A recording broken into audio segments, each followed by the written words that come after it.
Hi, and welcome to the SoCal Yearbook Gal Education Series designed to inspire, encourage, support, and make your life easier. This week we're talking about proof corrections and how you can get help from your staff even if you're doing everything virtually.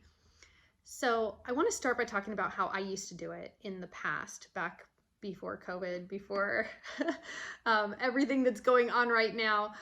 But it seemed like a really good idea at the time. And now the more I think about it, the more I think about how unsanitary it is to do this. So we're going to talk about other ways of doing this digitally. But I used to have my students get together, have all their desks in a circle. I would take the spreads. They were already printed out and I would distribute them around. And then the students would take their pens. They'd have multiple different colored pens and they would go through, read everything, look at every single picture, and then they would make whatever corrections needed to be made, flip it over, sign their name on the back, and then hand it to the person next to them. The person next to them would do the exact same thing, and then they would pass it around until every single spread for my deadline had every single student's name on the back. And so I really liked that because I didn't want to be the only set of eyes on the pages of the book. There's just too much room for error, and I really wanted that to turn out to be a nice book. And so anyway, that's one way of doing it. That's the way that I used to do that.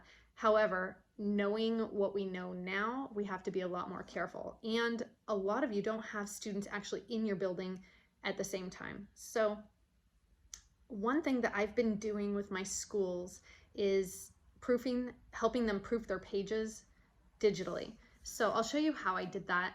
A lot of students if this really only works if your students have like iPhones, or if they have smartphones that have editing capabilities for pictures, or if they have tablets. And so I'm fortunate enough to have a tablet, and I want to show you how that looks when you go through and do that. And forgive the ring light; it's going to make a little distraction on there.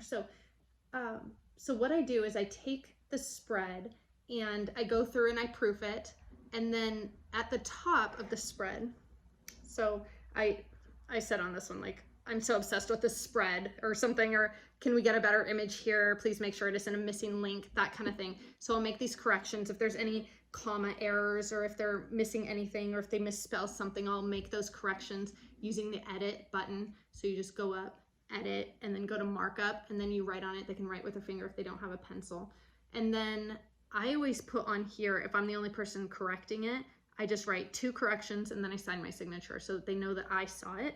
And then they also know that there were 2 corrections because they see one correction here, but they may not see that down at the bottom there's a capitalization error down at the bottom. So that's how I do it. The kids can do it also on their phones. They could do it multiple different ways. Worst case scenario, I suppose, if you still needed their help, is that they could print it off, make the corrections, and then take a picture and send it.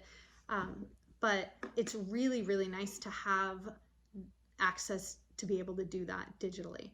And so be creative, see what you can do. I mean, maybe it's as much as them taking a picture of the spread. If you just have it up, they could take a picture of the errors and then send them to you, something like that. But we're gonna get through this.